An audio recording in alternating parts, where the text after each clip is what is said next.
अस्सलाम वालेकुम। आज मैं आपके साथ एक ज़बरदस्त रेसिपी शेयर करने वाली हूँ कि लहसुन अदरक को का पेस्ट बनाकर ज़्यादा अरसे के लिए कैसे महफूज कर सकेंगे। आपने करना यूँ है कि लहसुन अदरक मैंने छील लिया, छील कर इसको मैंने धूप में रख दिया। अगर आपके पास धूप नहीं है तो वैसे भी 2-3 घंटे के लिए छोड़ दें। यूँ करना है, ये मैंने मशीन लिया, इसको मैंने धो लिया, अच्छी तरह धो के और सुखा लिया अच्छी तरह। इसमें ज़रा भर भी पानी नहीं होना चाहिए किसी चीज़ में। अब यूँ करते हैं, ये लहसुन लेते हैं, इसको मशीन में चॉपर में डालते हैं।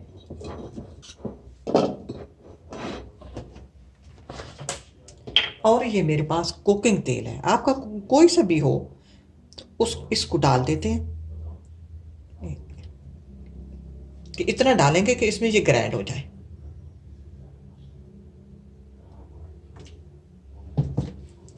अब इसको ग्राइंड कर लेते हैं। ग्राइंड अलग अलग करेंगे अदरक को और लहसुन को, कि लहसुन जो है वो जल्दी हो जाता है, अदरक वो टाइम लेता है। अब मैं इसको ग्राइंड कर लेती हूँ। अब ये देखिए, इसका मैंने लहसुन का पेस्ट बना लिया। अब यूँ करें, एक बोतल ले लें।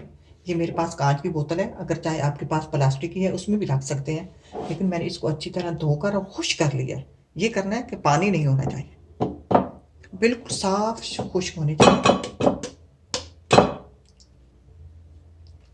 अब इसमें अदरक डाल देते हैं, फिर इसमें तेल डाल देते हैं।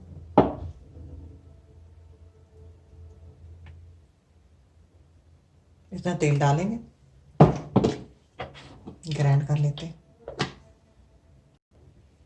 अब ये देखें, ये मैंने अदरक भी कर लिया, इसमें डाल देते हैं। अब इसका जी मेरे पास ढक्कन दे के अब इसको महफूज कर देते, फ्रिज में रख देंगे। आपने करना यूँ है कि जिस वक्त आपने हंडिया में डालना है उस वक्त प्लीज़ आपका जो चम्मच होगा वो भी आपका खुश्क चम्मच होना चाहिए।